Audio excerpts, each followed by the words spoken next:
I not commanded you, be strong and courageous. Do not be terrified. Do not be discouraged. For the Lord your God will be with you wherever you go. Maliwanag po ang utos ng Diyos, kayo at ako, maging malakas tayo sa Panginoon, maging matapang, matapang sa kabutihan, hindi matapang sa paggawa ng kasamaan.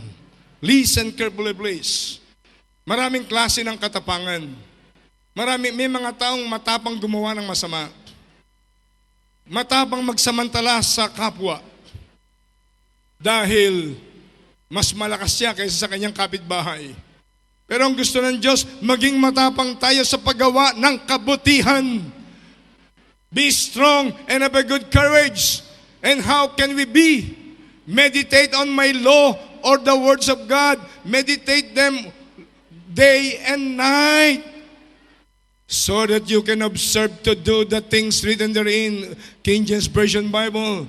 And everything you do, you will prosper and you will have great success.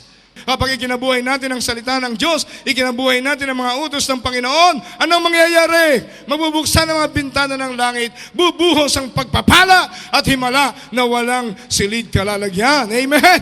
Palakpakan natin ang Panginoon. Amen, Lord.